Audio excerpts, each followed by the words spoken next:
Is beauty in the eye of the beholder, or is there some matter of the fact about what's beautiful and what's not?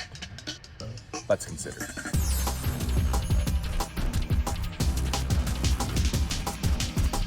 Hello, philosophers. I'm Chico. Welcome to the Philosopher Show, where we consider the greatest questions of human history. We're filming today in Albuquerque, New Mexico, my wife's hometown, where we're on vacation with my family. Consider something extremely beautiful, like the Brandenburg Concertos of J.S. Bach, and compare it to something that's ugly, like that song Friday, right? It's Friday, Friday, that song.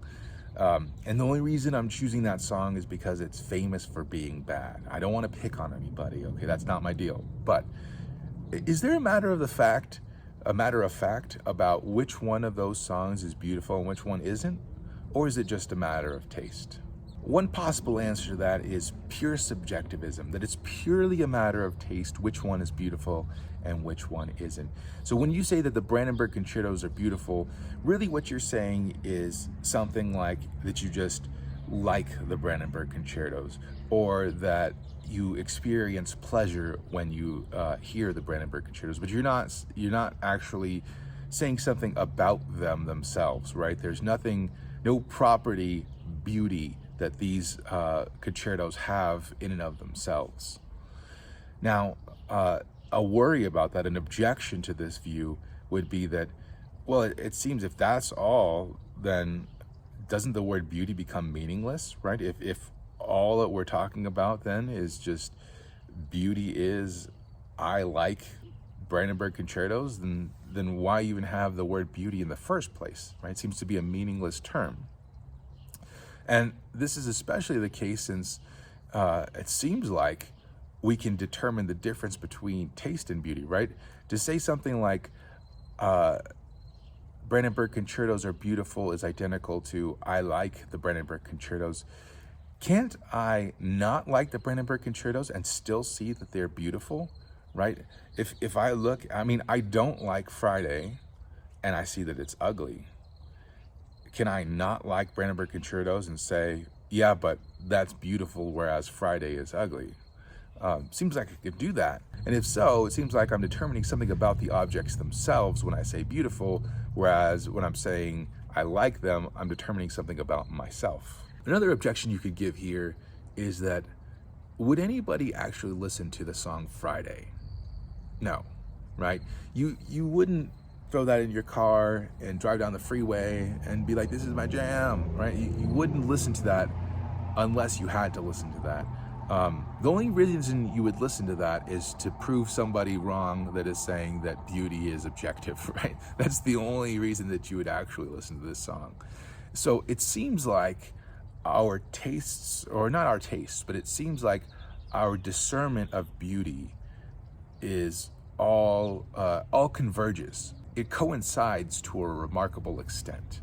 So if that's the case, then it seems like there must be something in objects themselves that is leading us to have these judgments of beauty.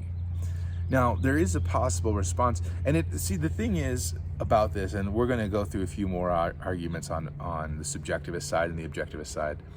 The thing is, it all really depends on what you mean by beauty. And I know that that's an annoying philosophy kind of a deal, right? Like, well, what is beauty? But it totally depends on what you're defining as beauty. So for Immanuel Kant, beauty is just the pleasure that you experience when you see something. So what is beautiful is all going to be determined based on that. But for him, he looks at ourselves, and we all have very similar minds. They're not exactly the same, but they're very similar. And objects that we're seeing have the same form. So, or in this case, listening to, the songs or the pieces of music that we listen to have the same forms. So since we have very similar minds, they should affect us similarly, so that we would experience beauty, or we experience pleasure rather, in the same way, to a remarkable degree. Now, there's going to be differences, and that he accounts for in just idiosyncratic differences between us, right? So I might hear the Brandenburg Concertos and they remind me of, a time when I was very sad, and that was playing in the background, so I don't like them. You know, that he says, of course, that kind of stuff happens. But for the most part, we're going to get the same experiences because we have very similar minds. So that's an interesting way that a subjectivist could account for the regularity that we experience when we see beautiful things.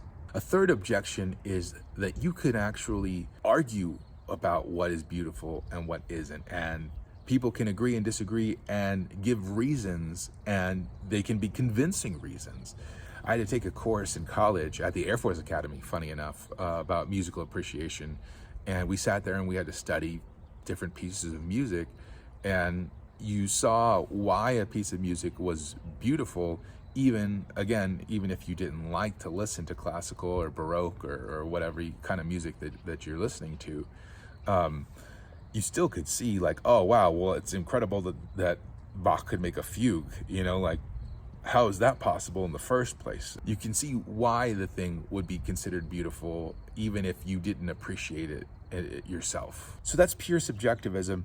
You could instead say that, okay, well, so since it's not something that is in me, it must be totally something that's in the object itself. So pure objectivism, right?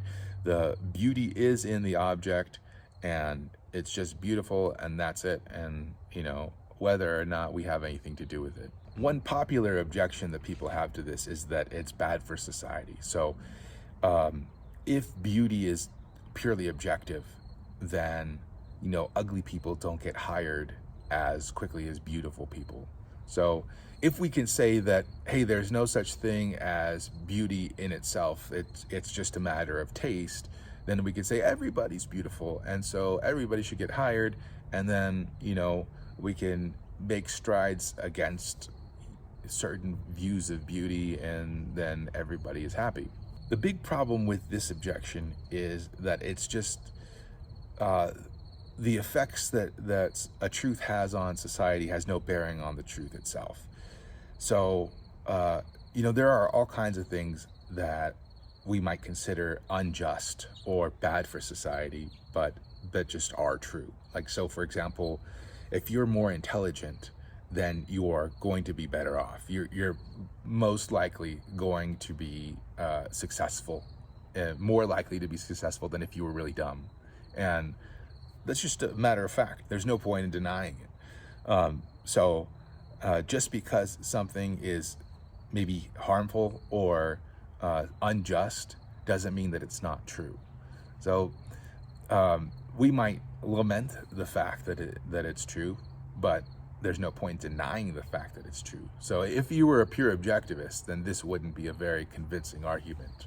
A second objection: imagine a world in which there were no perceivers at all, nobody to see anything. Wouldn't it be weird to say that a sunset is still beautiful when nobody is seeing the sunset?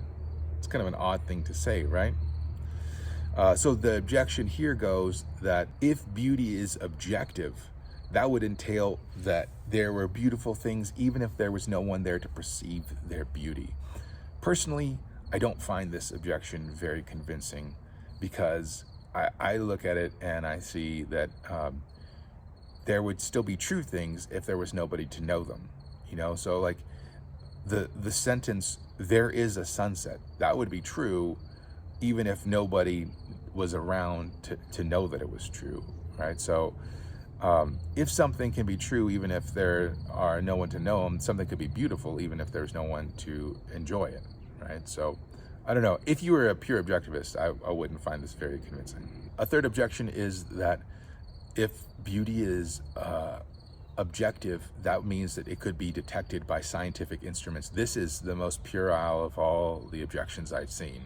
So, for example, logic is real, but that doesn't mean that you can pick it up on scientific instruments. Basically, this objection comes from the prior commitment that to be objective is to be measurable by scientific instruments, and that's just not the case. A fourth objection is that we treat people's opinions about beauty with a lot more respect than we treat the other people's opinions about morality or politics or something like that. And I find this a pretty interesting objection, not because I think philosophy needs to respect people's opinions. I think philosophy needs to look for the truth of the matter, and if it hurts people's feelings, I don't know, whatever's true is true. But I do think if you look at it, since there is a difference between the way we treat opinions, that's interesting. We need to explain that. I do think that we tend to respect opinions about morality a lot more than this objection might give credit for. Like if some people think that certain things are okay to do, then a lot of people will be tolerant. That's the big buzzword of really of like 2 decades ago. But that's the opinion that a lot of people will have about morality. When it comes to politics, we're pretty much totally not respectful of anybody else's opinion. So I'm not totally sure why that is, but one possible response that you could have is we might have a respect for other people's tastes, but not for their opinions about beauty. So if you were to tell me that I don't like the Brandenburg concertos, I would be like, oh, okay, yeah, well, I totally understand. But if you were to tell me that they were ugly, I would be like, I don't know, man. Like, I think you might not know what you're talking about. So, I think that, I think there is a response to this objection, but it is an interesting one. A fifth objection is all views of beauty that are plausible have some connection with pleasure or love or some kind of longing, so something that's subjective. And I think you can account for this, though, by saying that it is an objective property with the potential for subjective effects. So, for example, something with a property of color produces a red or a yellow or a green effect when perceived. In the same way, something with a property of beauty could produce the effect of pleasure when being perceived. But is it objective or not? And again, the whole thing rests on this question of what is beauty. So that's something that we're going to ask in upcoming videos. Different views of what beauty is. And some of them will be objective and some of them will be subjective. And hopefully towards the end, we'll be able to figure out what we think is the case. Is beauty in the eye of the beholder? Or is there a matter of fact about what is beautiful and what is not beautiful? Well, I'll see you in upcoming videos. If you have any questions or if you have an opinion that you want to give, please hit me up in the comments. Please don't forget to share this video. Also like and subscribe to the channel. It really helps. And I will see you guys again. Adios.